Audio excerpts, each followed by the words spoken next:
Present public memories of the anti-apartheid struggle in South Africa are carefully crafted through various forms of memorializing that history in a way that specifically focuses on a small group of prominent political figures who are credited for dismantling colonial rule.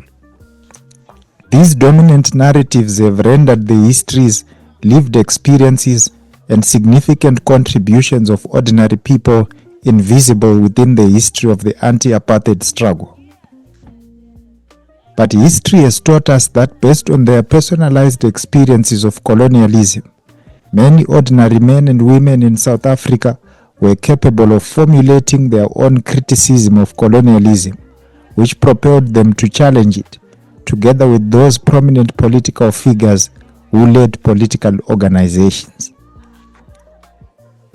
In this special episode of the book series, we continued our discussion of the gendered politics of the liberation struggle through an unconventional biography of Mary Masabata Lowat, a young South African anti-apartheid activist and key witness in the 1978 trial of the Soweto 11.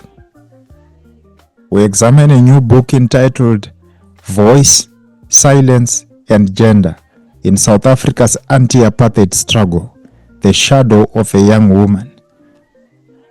This book was published by the University of London Press in association with the Institute of Historical Research and the Royal Historical Society. It is an open access publication that is funded by the Jisc Open Access Community Framework.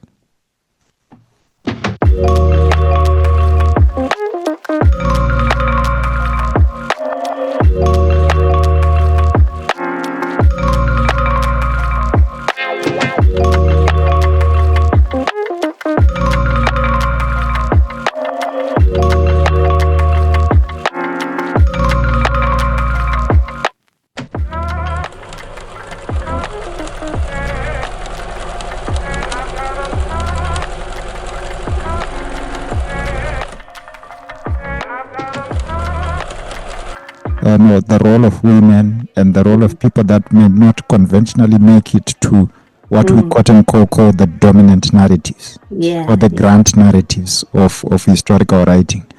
I just recently read a paper from the International Journal of Military History. I can say good stuff about it because I gave it a good review. But it was also focusing on the role played by students in the liberation war of Zimbabwe. And one thing that we see with grant narratives of the liberation movements, the anti-apartheid struggle, the anti-colonial struggle in Zimbabwe, the anti-colonial struggle in Mozambique and different other countries, we see that it's dominated by grant narratives of elites or elite participants. The popular nationalist figures, the popular commanders. If a book is to be written about an individual, then they have to be an individual of some high regard. And we are now seeing that, we are seeing a series of historians who are trying to document the history of the common people, or maybe the history of people that might not have conventionally made it to grant narratives. And looking at it from a gender perspective, I think that's pretty much interesting. I just want you to get us maybe into a discussion of what you consider to be the major contribution of the book, especially in the historiography or the literature around the apartheid struggle. In other words, what has changed now about our understanding of apartheid now that we have this publication?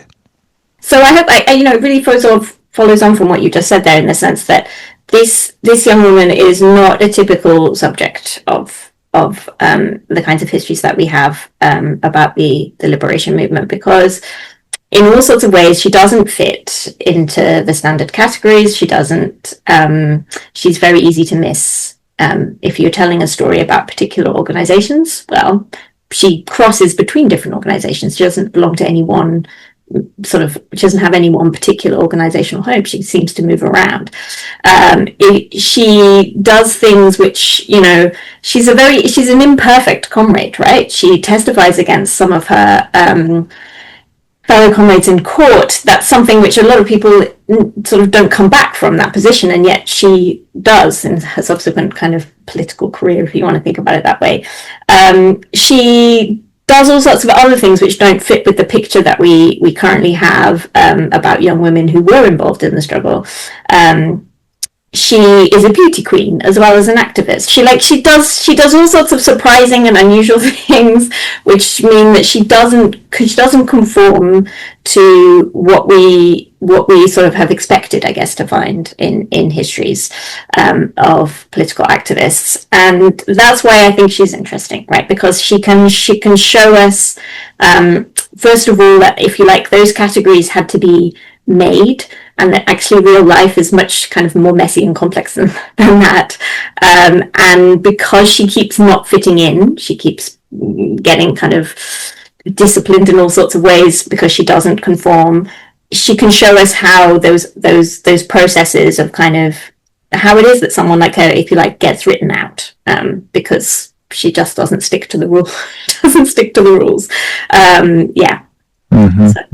That's I hope, hopefully, in a sense, it gives us a slightly sideways look at some of the liberation struggle and the history, showing us that those a little bit. I won't claim to have shown the whole thing, but like a little bit of how some of those grand narratives get made. That there are processes involved there, right? And that people who gets to speak about the liberation struggle, what they say at different moments in time.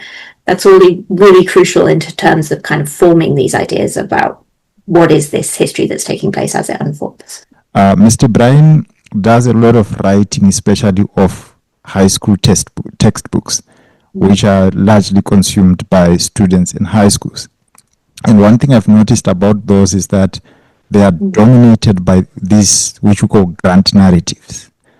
Everything that is studied, especially at that level, is just about elites, about wars, mostly about the popular leaders of the time and their policies, their domestic and foreign policies, the wars that they fought, and all that.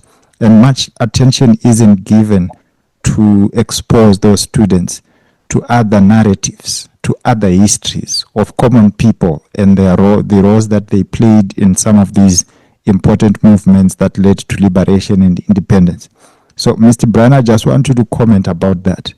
What are some of the challenges that you face when you try to compile these historical textbooks, in an atmosphere and in an environment which is dominated by these grant narratives?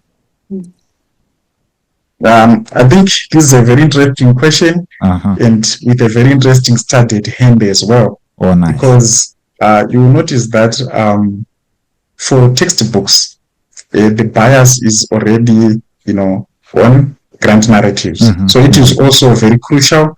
I'm sure nowadays with the introduction of a number of projects that students have to do, it opens up room for even young learners to be able to engage with what is happening in their communities, and also to give reference to issues that are unexplored or visually underrepresented, especially when we have this research or this publication at hand.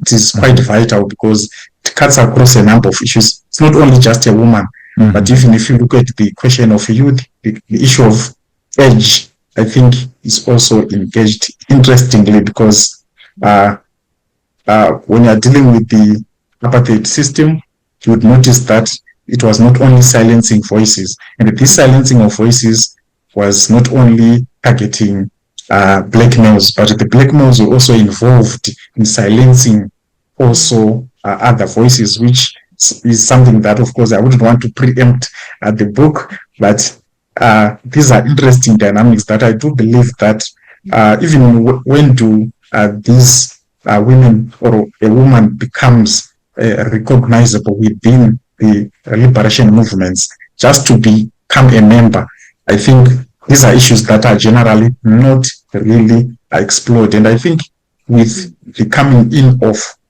projects that high school learners do, it opens up avenues through which we can actually engage, especially in terms of their activities, and it expands their perspective and historical understanding of voices that are of course, silenced in the archive, like we are learning from Dr. Rachel Johnson. This is, my observation, and I do believe that it will definitely enrich, the understanding of the liberation histories in some way as well, and also even the apartheid history as well.